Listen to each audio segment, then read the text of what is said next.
Getting there's not a problem. No, we can sort it out when I get there. 3:30. You really ought to tell Andrew about us. I'm sorry. Yeah, I know. But... Who cares about him? Well, bring it with you. Look, it's you I want to see tonight. I'm meeting a friend. I'm sorry. Quite a chill beginning to set in the evenings now, isn't there? Can't wait for the winter and skiing. Verbier we fancy this year.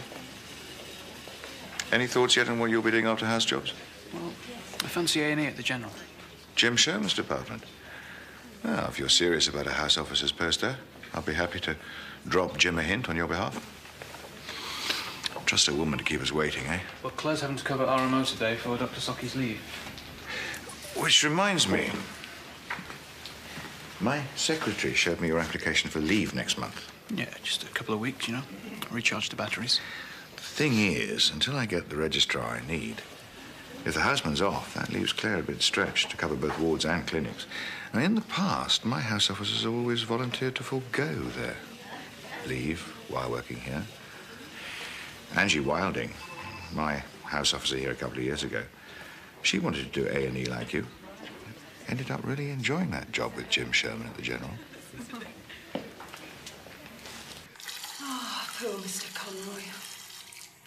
I know I'm an old nag, but if I don't stick up for the patients, then who will? Not the doctors, that's for sure. No, Andrew cares about his patients. Not like that hard-nosed bitch Claire Maitland. I can't help but notice you've been a bit off with him lately. Have you finished? Yeah, but no. Yes, we have, yeah. Don't you think you ought to tell him? There's now going on with you and Luke, is there? No. You lying there. No, there isn't. Sorry I'm late. There was an arrest on Jerry's. Stood more chance of resuscitating a Christmas turkey.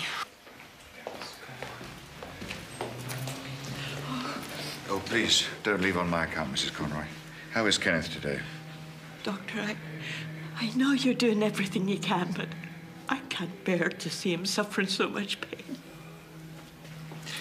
What are we doing as regards analgesia?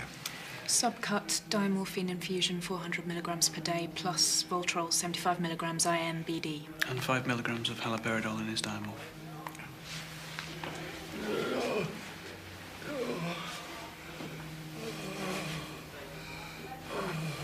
We'll make him comfortable, Mrs. Conroy.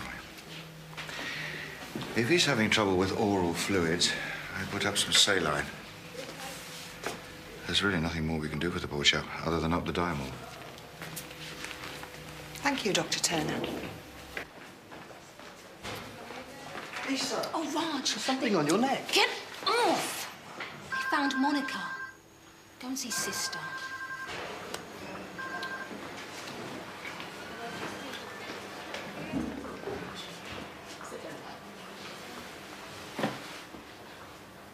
I'm afraid I've got some bad news. They found Monica.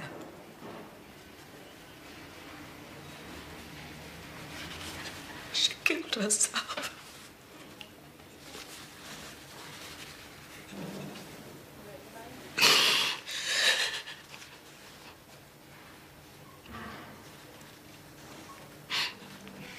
Everyone's entitled to a holiday. I don't see there's much I can do.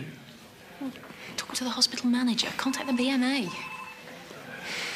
Alternatively, you should attempt to urinate into a Force 10 gale. It's all the same. Hello? No, she's not here. If you want medical jobs, you need references. If you don't toe the line, you don't get references. Maybe the reason we're given so much crap is because we're saps who'll take it. Doctor, Ken's trying to say something. Ken? Make me die.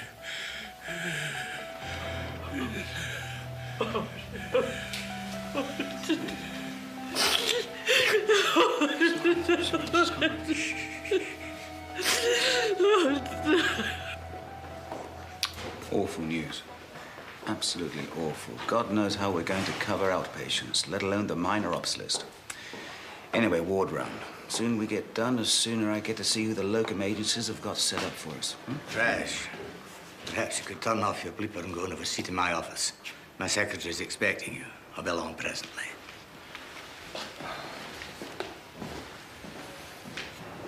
It appears that Monica had been put under considerable pressure.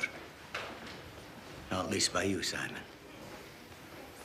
Perhaps the problem with this firm is that the junior doctors have the constitution of a china plate. Maybe it's for the best when they crack.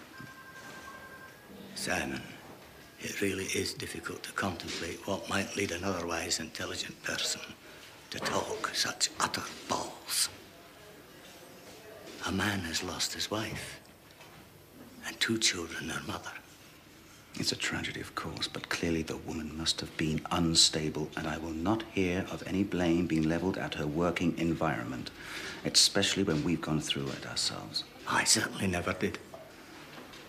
In my day, there weren't the pressures put on junior hospital doctors these young people have to endure. And if you did go through the system, Simon, and I have to accept your word for that, to be an apologist for it is incompatible with sanity.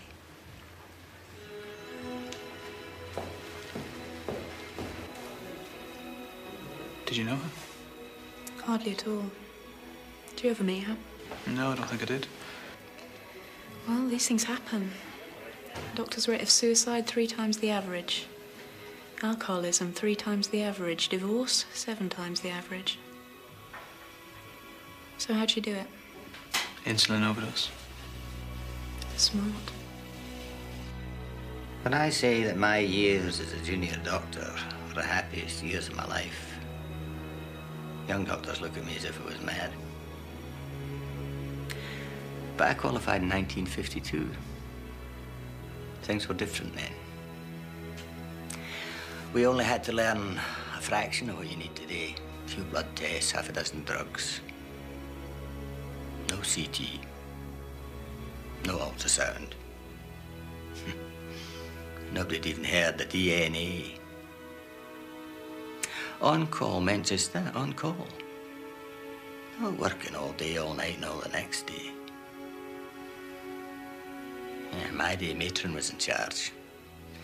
And she only disturbed me if it was absolutely necessary. Quite often with a hot toddy. I was proud to be a doctor. It was a respected profession.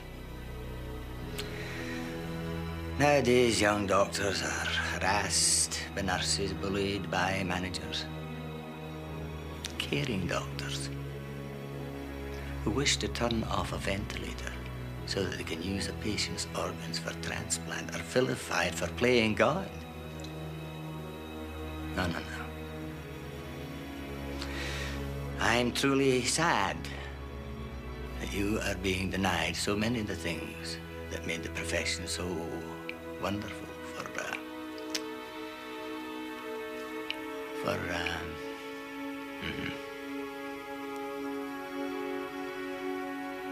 I'll speak to the doctor later.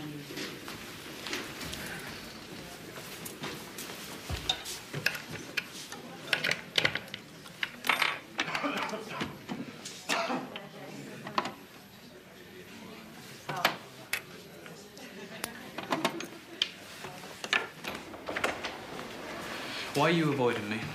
Don't be childish, Look, Andrew. if you don't want to go out with me, why can't you just say so? Can we talk another time? I've had to boost Mr. Conroy's driver all day.